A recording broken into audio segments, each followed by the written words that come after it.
What's up? Welcome to the Paper Room Podcast, episode 6. We made it. We are running through this season, y'all. Wow. This has been fun. Hey, I want to say really quick, first off, thank you guys. Thank you. The wisdom that you guys are bringing to this podcast, from what I heard from people, is absolutely amazing. And so we have Nick and Isha with us today. And excited for this episode. And also, let me clarify and say this. We have some good stuff out there. We talked about what's your purpose in life, what is your calling. We did a lot of stuff on dating. Singleness doesn't have to suck. Yep. But also, we talked about money in our last episode. And so there's just a lot of good content out there. So be sure to go check it out. If you have not yet, go back and binge watch everything. Don't worry about the Office or whatever Netflix show you're watching, and go watch the Paper Room Podcast. Yeah. It's going to be good for you. And our goal for the Paper Room is listen on your drive, or listen on Spotify. Yeah, you can Spotify, YouTube. It's all on there.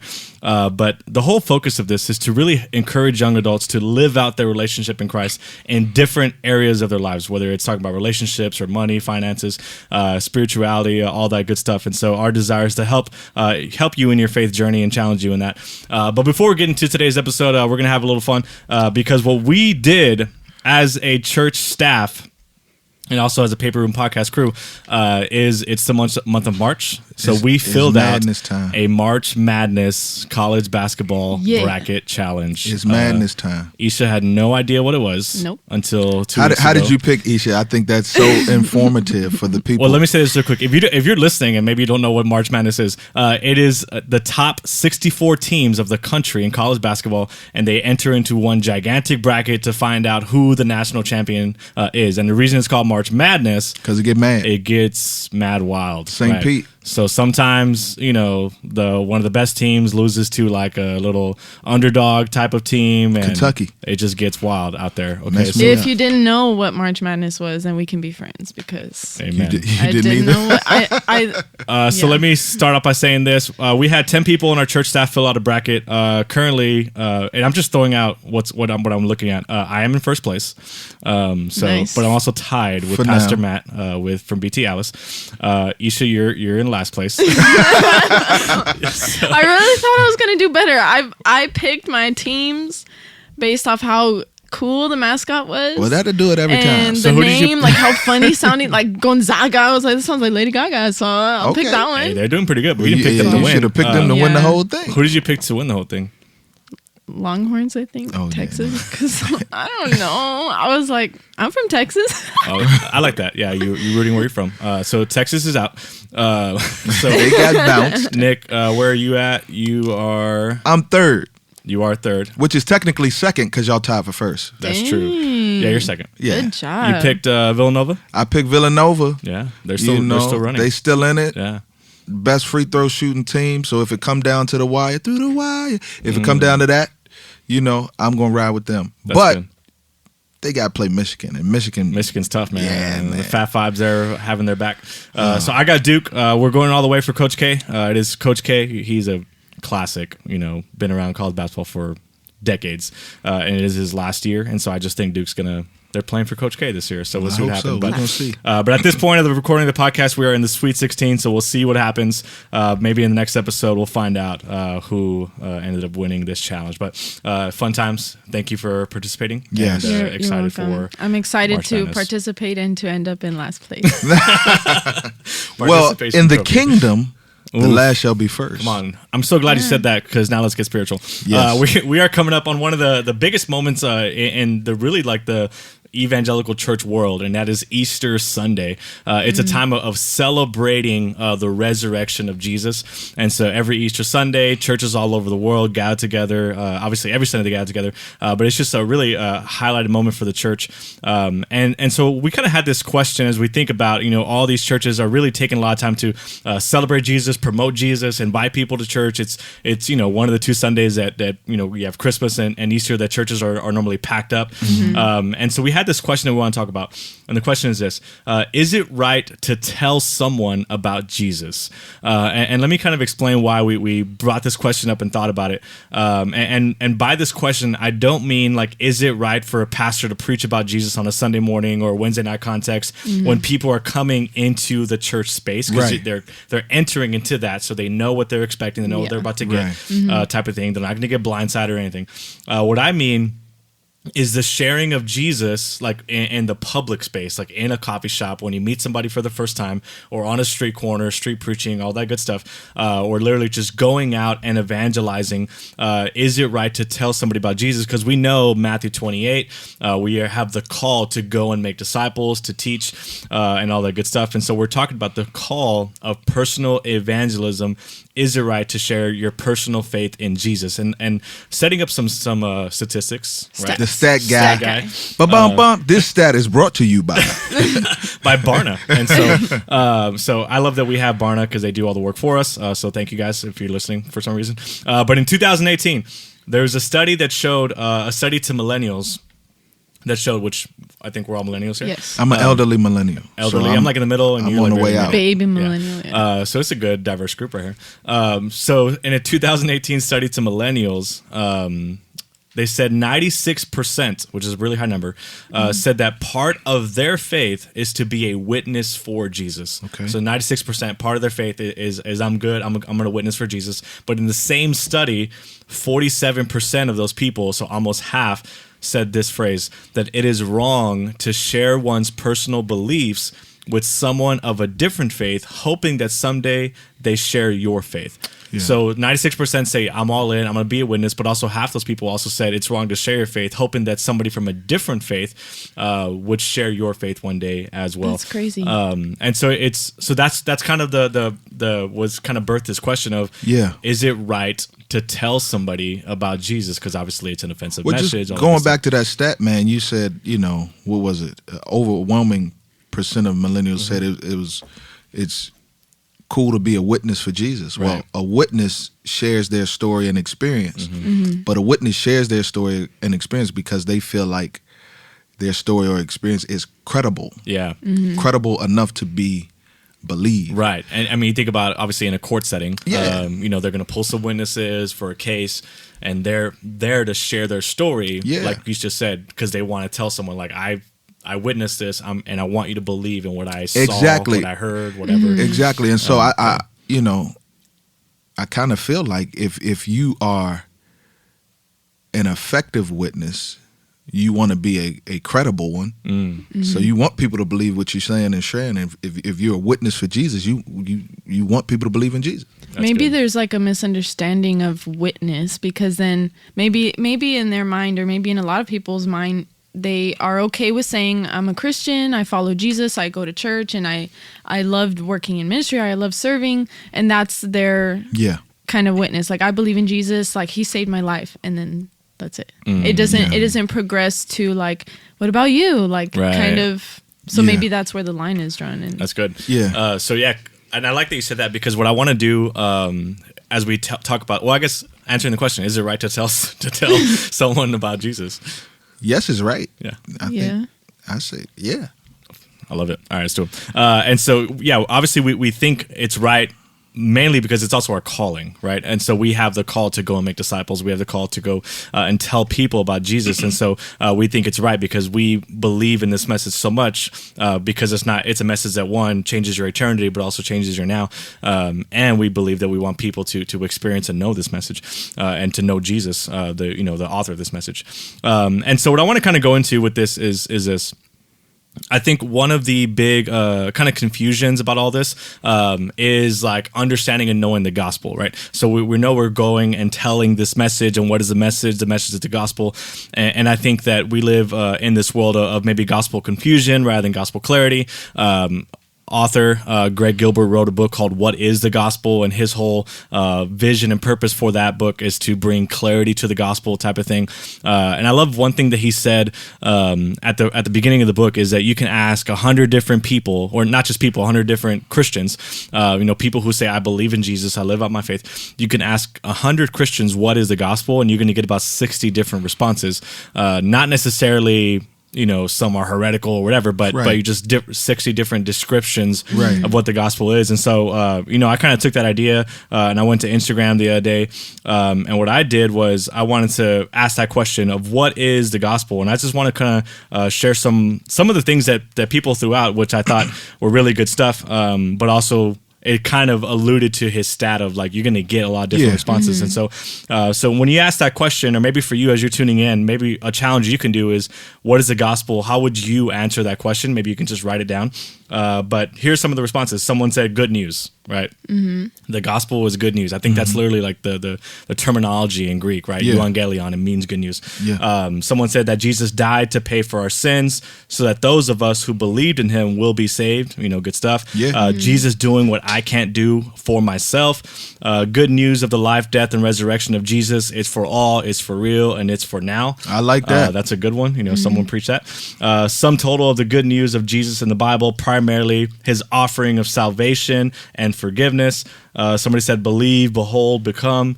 That sounds like a church. That sounds like a pastor statement. Wrote that. 100%, bro. It's all alliteration. Yeah, that man. dude's Baptist for sure. Good news to the poor, marginalized, and oppressed. The redemption work of Christ in restoring and transforming all things. I like that. God's love for all mankind is so great that he made a way for us to be with him forever. And so in reading all that, it's all good responses. But you also get like different terminologies, right? Like somebody talked about, the audience. It's for the poor, it's for the marginalized, it's for the oppressed. Somebody talked about salvation and forgiveness. Somebody talked about resurrection and death of Jesus. So like you have all of these main pillars or main aspects of the gospel. And so I love to just kind of throw out this question of why is it important to know what the gospel is? And what do you think are like the main aspects of the gospel? Like, all right, if you're sharing the gospel with someone, like these things have to be said. I think that's really cool. The way that, like the very first one that you said, I think was good news. So that's kind of like, like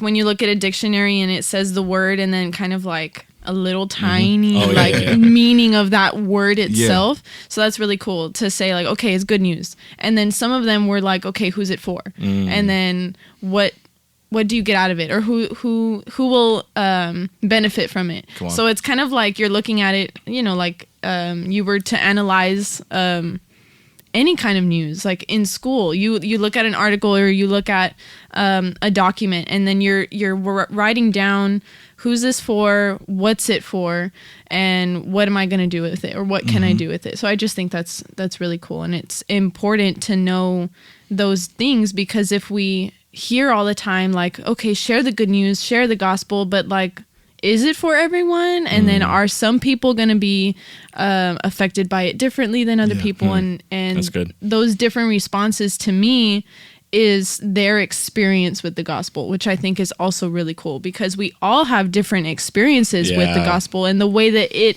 penetrated our hearts differently, whether like wherever we were at in life at that point. And or then didn't penetrate our hearts. Like some people responded negatively to this message, obviously. And it continues to have an effect on us as we go through life. It's not just a one time like, come on. Oh, I heard the good news back in 19 whatever. Yeah, we never graduate from the gospel. Yes. Like this announcement. And that's what I think. I think, for me, when I look at what is the gospel, and I know people throw out the words of the Apostle Paul in 1 Corinthians 15, and he said, I'm telling you guys what I received. Yes. So he received a message. He received the gospel that talked about the life, death, and resurrection of Jesus Christ. Jesus died for our sins according to the scriptures. But there's something that the Apostle Paul says in there, in my mind, that is very important. He says, I want to share with you the things of first importance. And in my mind, how I think is when he says of first importance, well, it doesn't mean that it is of the only importance. And so the gospel, to me, of first importance is about Jesus. Yeah. But that is not the only importance of the gospel, because I then go to Luke chapter 4 when Jesus is in the synagogue and he says this: the Spirit of the Lord is upon me because he has anointed me to preach the gospel, the good news to the poor. He has sent me to proclaim release to the captives and recovery of sight to the blind, to set free the oppressed, to proclaim the year of the Lord's favor. And so, yes, Jesus is the gospel. That's of first importance, but we also have to, I love one of those definitions that you have. We also have to talk about the restoration Yeah. that flows from the life, death, and resurrection of Jesus Christ. I believe those are the elements of the gospel. And then we cannot forget the influence of the Holy Spirit. Yeah. So if you were to ask me just a condensed, what is the gospel, Nick, I would say it is the Spirit-empowered announcement that Jesus Christ, through his life, death, resurrection, brings about the restoration of all things. And yes, in that discussion, it includes sin. Yeah, yes, it includes death. Yes, it includes, but those are things that I would tease out. Right, yeah. As branches off of those. Yeah, those are things I would tease out as I'm talking with somebody. Because you look at how Jesus preached the gospel, in the Gospels. How did Jesus preach the gospel? Like, what did he say to the woman at the well when he preached the gospel to her? What did he say to Nicodemus? You must be born again. And so you see how Jesus, even when he preached the gospel, how he went at it. Well, he included himself in all of these things, but I think he teased it out in different ways to meet based people on who they are and what their experience has been. I think so. Too. Yeah. And I love that you said that, because I want to get into this topic now of fleshing out. So, one, have clarity of the gospel. Just recapping, you don't graduate from the gospel, and one way we see that too is, I love in Romans, Paul says, "I'm so eager to preach the gospel to you." He's writing to Roman Christians and believers, but he still says, "I want to go preach the gospel to you." So it's this reality of, like, we still continue to grow in the gospel after we put our faith in it. Yeah. But also, so having that gospel clarity of what it is, who it's for, and why it's a good message, and also just kind of looking at this reality that when we preach the gospel, when we share the gospel, I think one of an important aspect is gospel contextualization, meaning that we context the message of the gospel. We don't change it, but we share it in a way that's going to be understandable to the person that we're talking to. And you threw out these scenarios like, Jesus, in the book of Mark, Jesus says this, right? He says, "The time is fulfilled, the kingdom of God has come near, repent and believe in the good news." Like, that's the message that he came and preached right away in the book of Mark. But yet, like you said, when he talks to Nicodemus, when he talks to the woman at the well, like he shares other elements as well, understanding their story, where they are. And I think that's an important aspect of gospel contextualization. And you see Paul doing that all throughout the book of Acts, right? He goes and observes Athens, and he sees that they worship these unknown gods, and he says, "Hey, like, I see that you worship this unknown God, but let me tell you about the known God," right? And so that's, in order to gospel contextualize, we have to observe the people around us. And so knowing their story, like who they are, where they find their hopes and dreams, what are they going after, where do they find identity and value, and then we'll be able to, I think, effectively share this message that we so want to prayerfully get out to other people. But I think then there would be maybe like two approaches to sharing it, because if for example you're in New York, I went on that mission trip, so I know a little bit of what it was like to just give somebody a cup of coffee or a card really quickly. You don't know that person, you don't know those experiences, right? So then that kind of approach would be, if you have that time for like a 2-minute conversation, you would share then your kind of like what Paul does. You would share your experience or what you've been given, that message, right? First, you would tell them, this is how Jesus has changed my life. What you received. But then on the other side of that, if you do know someone, like a friend, a dear friend, or somebody that you've been seeing around church for a while, or maybe somebody that you've been seeing at school, so you know a little bit about their life, then I think it would be that other approach of like, let me start off by asking you questions about your life and building that relationship with them. So That's then good. there would be those two And different. so if you're listening, Relational, if you're listening, one of the things that I think it's safe to say that we're advocating here is this: if you're a follower of Jesus, share Jesus. 100%.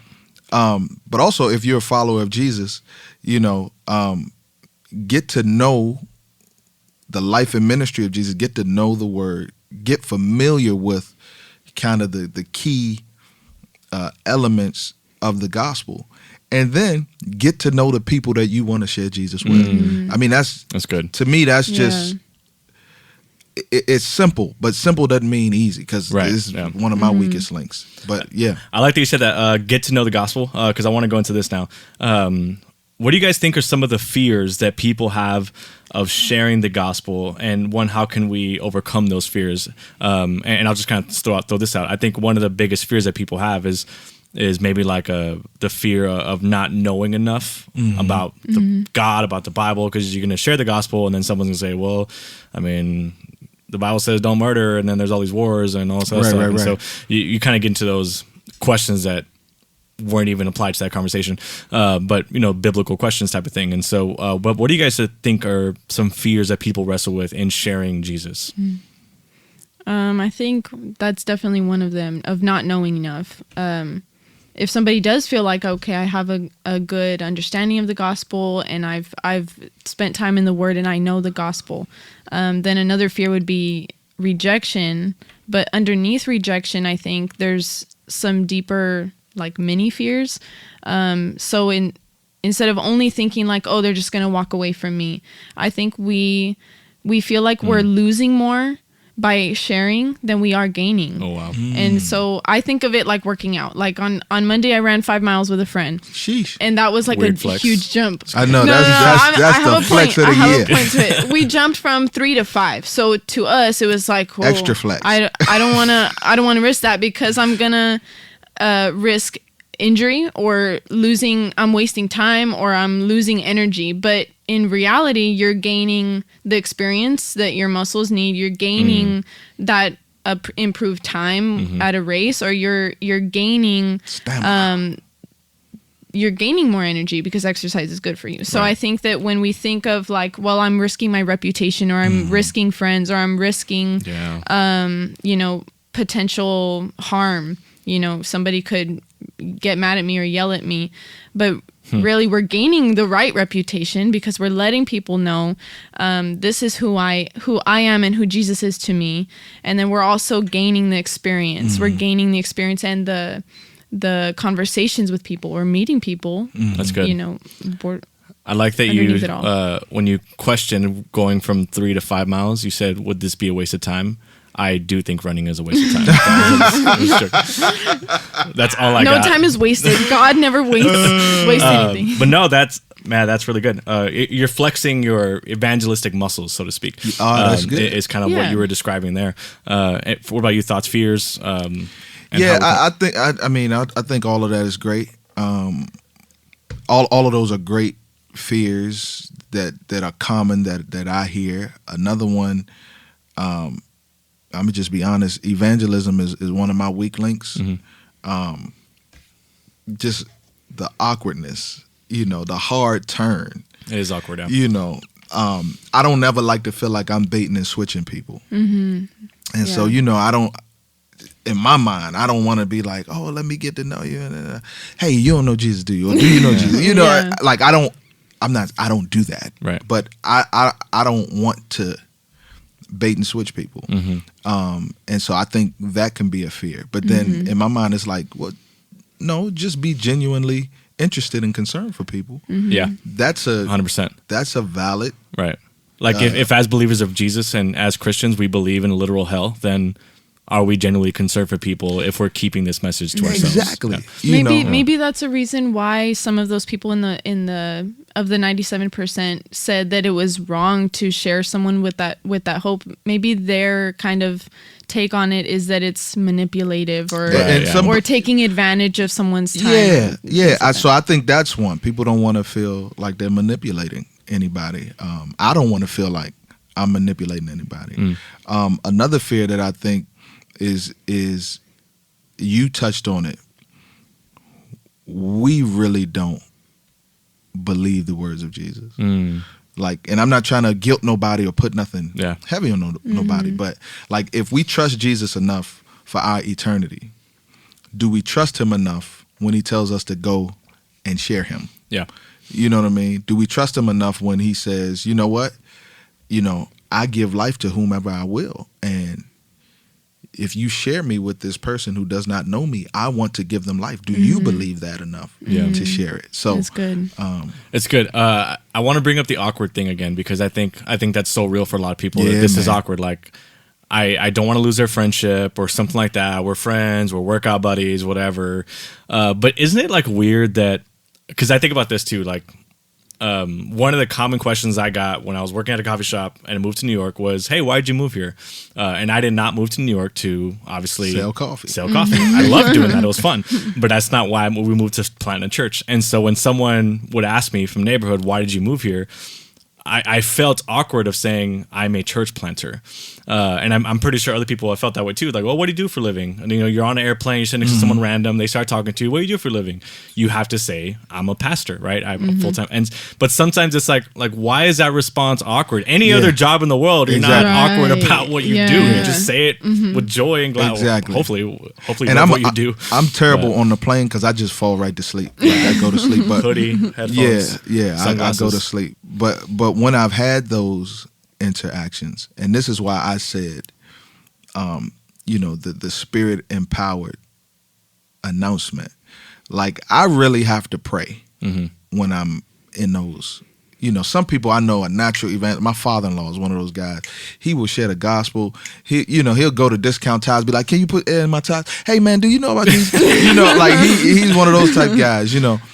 That's not me. Like, I don't think I have the gift of evangelism.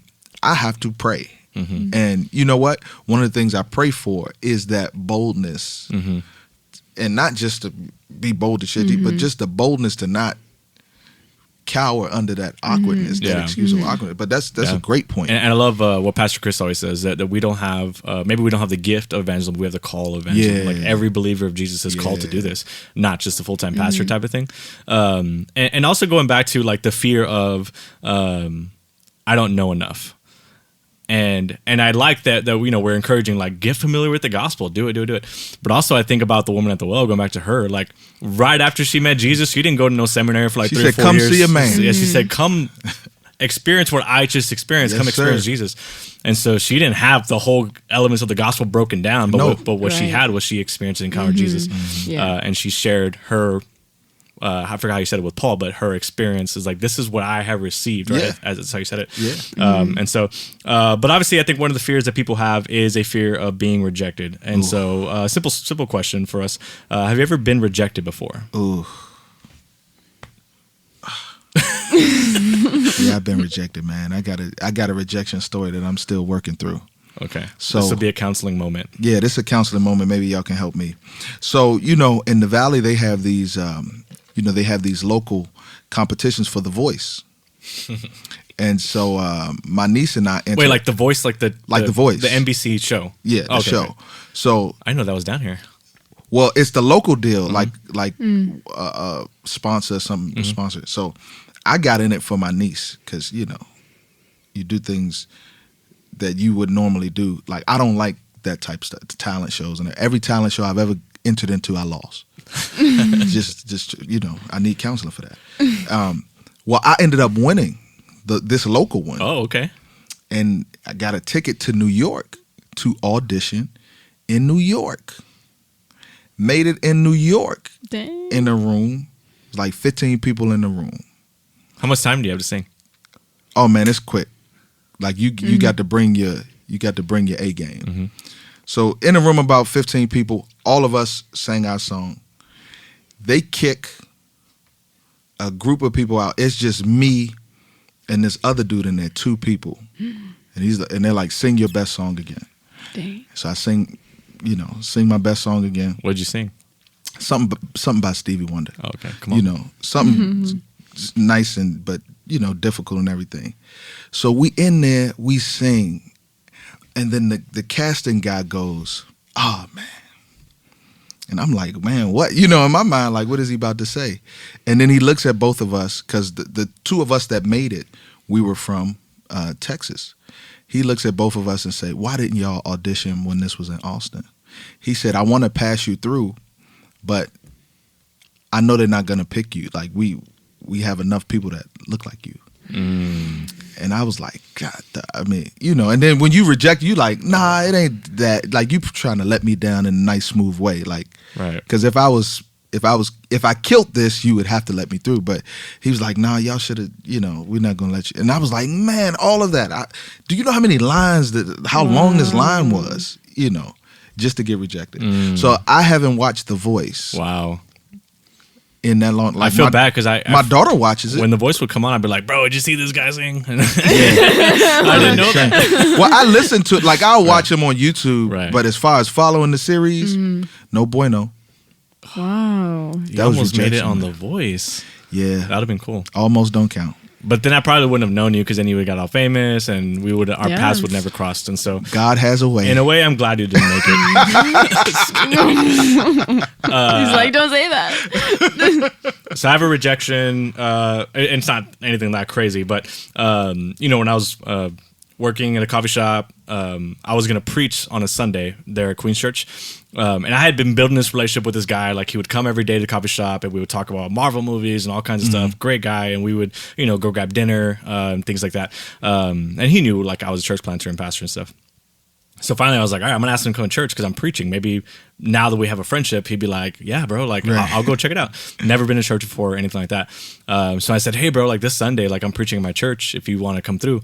And he goes, nah, man, but good luck with your speech. Okay. So Well, did y'all hang out after that? Yeah, we still hung that's out. Yeah, like, we hilarious. still went That's not out and that stuff. bad. But it's just like, I'm good. but it's like, I'm good. Good luck. Good with your luck with speech. your speech. I don't need that speech in my life. Well, how did the speech go? It was fantastic. Okay. I preached a fire sermon, of course. Because he prayed for you. Motivational speech.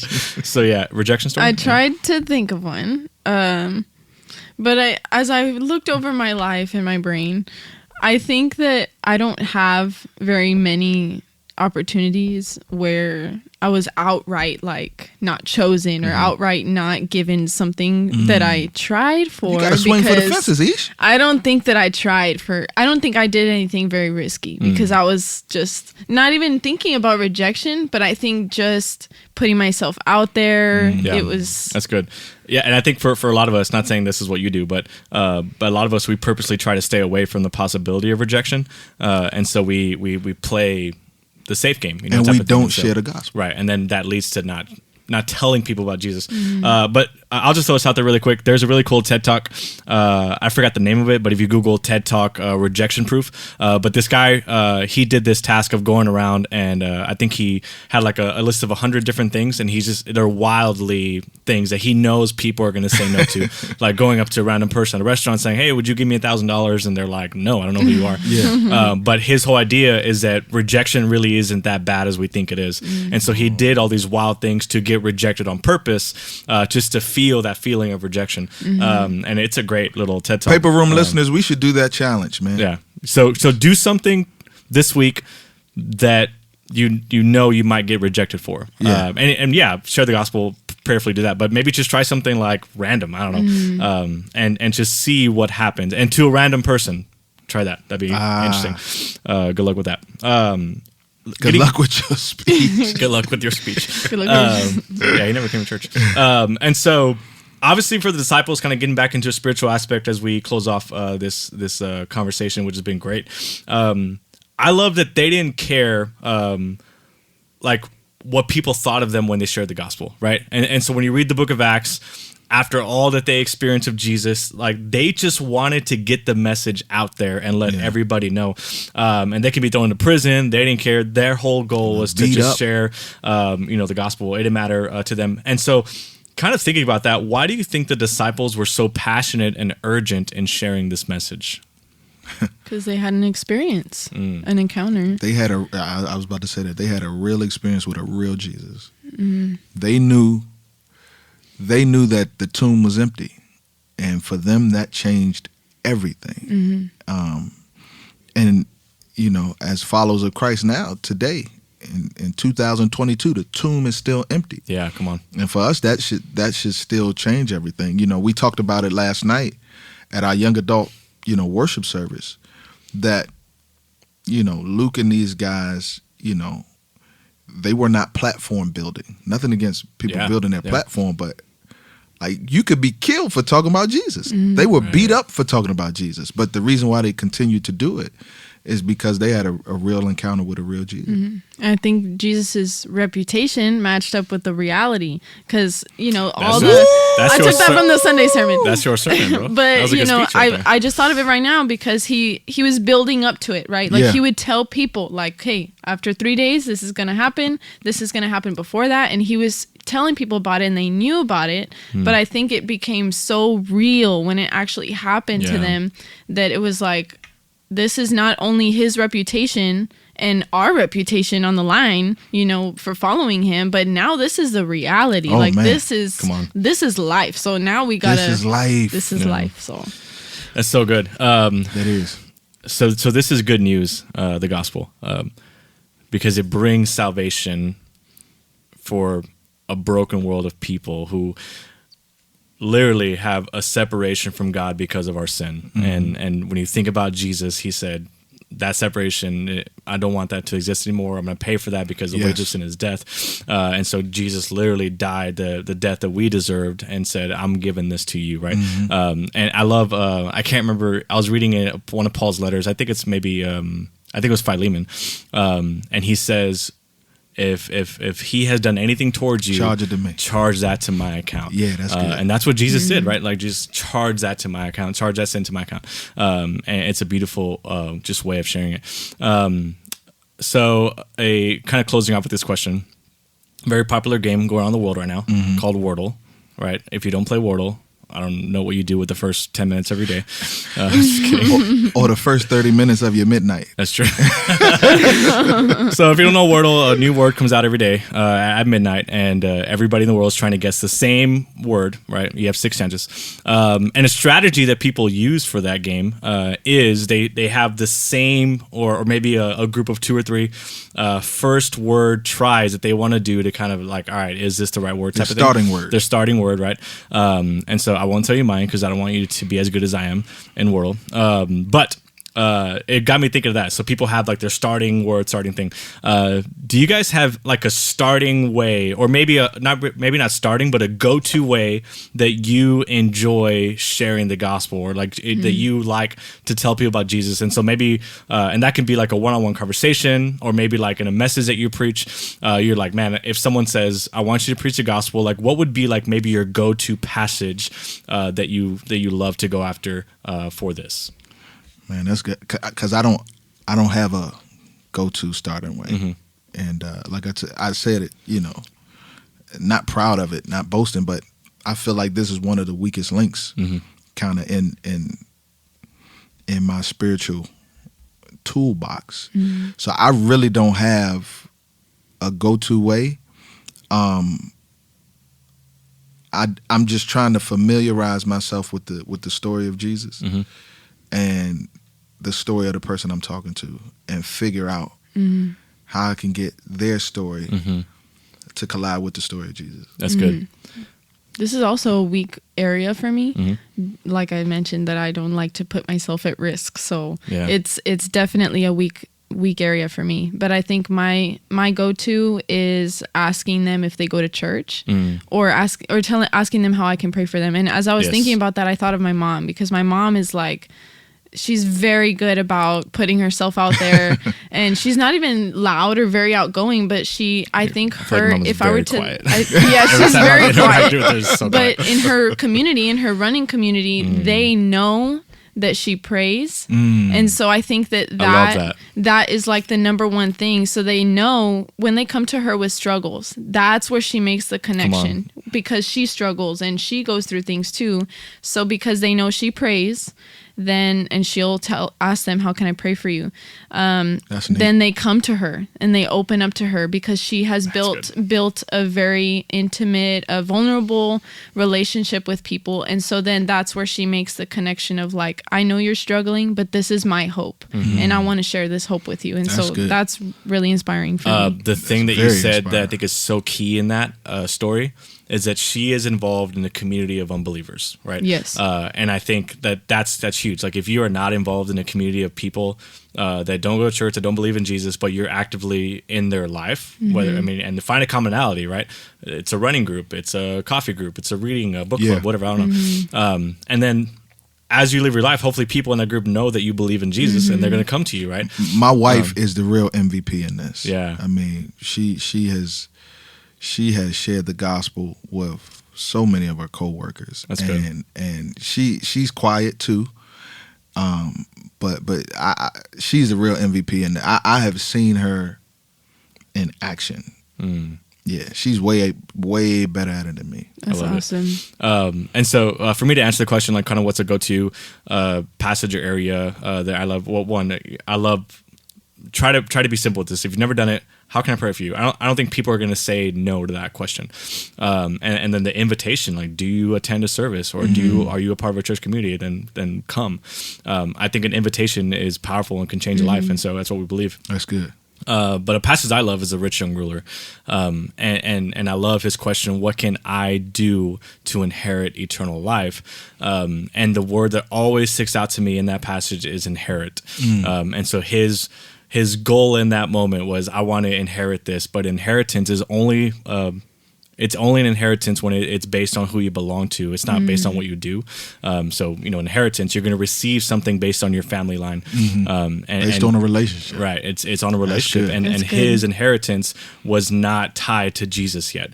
And so I love using that story, that passage, because he's pursuing life, he's pursuing all these goals, he has everything that he wants in his life, but he knows he doesn't have security in the eternal life type of thing. And so the only way to inherit what Jesus offers is by belonging to him. That's good. And so that's usually my go-to. Like if someone's like, hey, because one time, actually, I'll share this really quick. This was way before BT. I interviewed for a church position, and I'm terrible at interviews. We need to do a podcast on how to interview well, because I suck at intervies. I interviewed you one time. I know, and it was not good. The first time I interviewed for BT as a high school pastor, on the drive home, I called Summer and said, I'm not getting that job. Like, it was so bad. I was in there. Because I was going to a position like, I'm not qualified for this. And so anyway, we mark that down. Let's do a podcast on how to interview. Because I think that's important for all these young adults looking for jobs. But anyway. Don't have your mom call the people. I did this interview, and it was for a church position, for a youth pastor position at a church in Dallas. And one of the questions they asked was, share the gospel with me. And it was a phone interview, and I was like, what do I say? I just started freaking out for a second, I was not expecting this question. Pass. Right? And so I didn't say that.